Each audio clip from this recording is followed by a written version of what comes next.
আমাদের রাষ্ট্রায়ত্ত প্রতিষ্ঠান বাংলাদেশ শিপিং কর্পোরেশন বিএসসির একটি জাহাজ বাংলার জয়যাত্রা নাম করে এই জাহাজটি 40 দিন ধরে ইরান যুক্তরাষ্ট্রের যুদ্ধের কারণে সৌদি আরবের একটি বন্দরে আটকা পড়েছিল এবং যুদ্ধ বিরতির সুযোগে জাহাজটি যখন বাংলাদেশের উদ্দেশ্যে রওনা দিয়ে হরমুজ প্রণালী অতিক্রম করার চেষ্টা করছিল বা তার আগে অনুমতি চাইছিল ইরান কর্তৃপক্ষের, ইরান সেটিকে হরমুজ প্রণালী পার হওয়ার অনুমতি দেয়নি। কেন ইরান আমাদের রাষ্ট্রায়ত্ত প্রতিষ্ঠানের এই জাহাজটিকে হরমুজ প্রণালী ব্যবহারের অনুমতি দিল না? ইরান এবং যুক্তরাষ্ট্রের মধ্যে চলমান যে সাময়িক যুদ্ধবিরতি, সেই যুদ্ধবিরতির শর্ত অনুযায়ী ইরান প্রতিদিন সর্বোচ্চ 15টি জাহাজকে এই প্রণালী দিয়ে যাওয়ার অনুমতি দিচ্ছে বিভিন্ন নিরাপত্তাজনিত কারণে। বিএসসির ব্যবস্থাপনা পরিচালক কমোডোর মাহমুদুল মালেক তিনিও গণমাধ্যমকে জানিয়েছেন যে ইরান সরকারের দেওয়া নির্দেশনা মেনে হরমুজ প্রণালী পার হওয়ার অনুমতি চাওয়া হয়েছিল, তবে তারা তা প্রত্যাখ্যান করেছে। সেই জায়গা থেকে এই প্রশ্নটি আরো বেশি জোরদার হয়েছে যে ইরান কেন সব ধরনের শর্ত মানা সত্ত্বেও বাংলাদেশের এই জাহাজটিকে হরমুজ প্রণালী ব্যবহারের অনুমতি দিল না। কোন গণমাধ্যম বলছে 2024-এর রাজনৈতিক পট পরিবর্তনের পর মার্কিন যুক্তরাষ্ট্রের সঙ্গে বাংলাদেশের যে অতি মাখামাখি, তার ফলশ্রুতিতেই বাংলাদেশকে এই সংকটে আন্তর্জাতিক কূটনীতিতেও এর প্রভাব পড়েছে।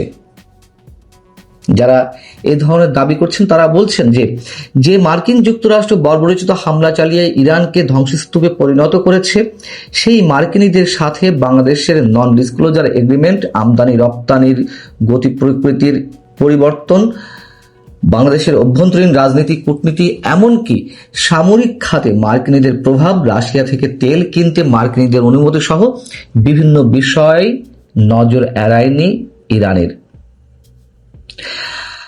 প্রসঙ্গক্রমে নিশ্চয়ই আমরা একটি বিষয় খুব গুরুত্বের সঙ্গে এখানে নিয়ে আসতে পারি। যুক্তরাষ্ট্র, ইসরায়েল একসাথে যখন ইরানের উপরে হামলা শুরু করলো, তখন পাল্টা হামলা শুরু করলো ইরান, এবং মধ্যপ্রাচ্যের যেসব দেশে মার্কিন ঘাঁটি রয়েছে সেখানেও তারা হামলা করছিল।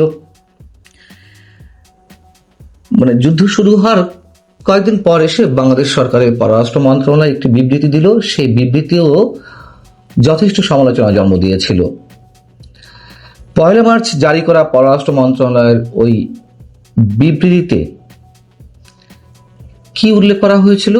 কথাটা ছিল এরকম যে ইরানের পাল্টা হামলায় মধ্যপ্রাচ্যের কয়েকটি দেশের সার্বভৌমত্ব লঙ্ঘন করা হচ্ছে, এমন দাবি করেছিল বাংলাদেশ সরকার।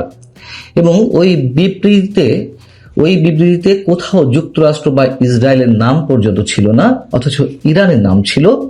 ইরানের এই পাল্টা হামলার জন্য নিন্দাও জানানো হয়েছিল, এবং ওই সময় আমাদের কূটনীতিকরা বলছিলেন যে এই ধরনের পরিস্থিতিতে বাংলাদেশ অবস্থান অত্যন্ত ন্যায়সঙ্গত হওয়া উচিত ছিল। পরবর্তীতে যদিও বাংলাদেশ সরকারের পররাষ্ট্র মন্ত্রণালয় একটা সংশোধনী বিবৃতি দেয়। যাই হোক, ওই ঘটনাকে কেন্দ্র করে 1 মাস পর এসে ইরান সরাসরি অসন্তোষ প্রকাশ করে।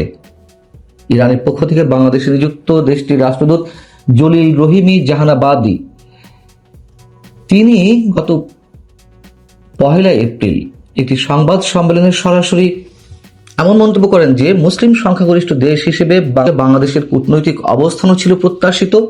বিশ্বের অমুসলিম অনেক রাষ্ট্র ইরানের পক্ষাবলম্বন করলেও বাংলাদেশ কূটনৈতিক অবস্থান স্পষ্ট না করে পরোক্ষভাবে মার্কিন নীতি অনুসরণ করেছে।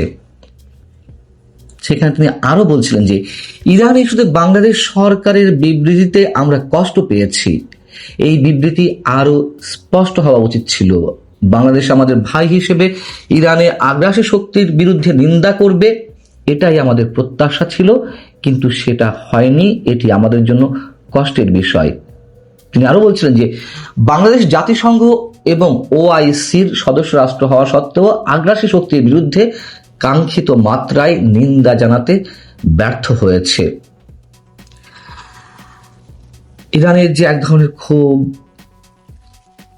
বা এক ধরনের অভিমান, আমরা যদি আরেকটু সহজভাবে বলি, স্পষ্টভাবে তারা খোলামেলা বলেছে।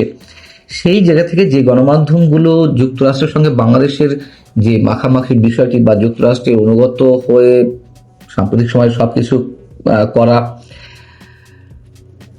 এটি আমরা একেবারে উড়িয়ে দেব কিনা নিশ্চয়ই ভাববার বিষয় রয়েছে।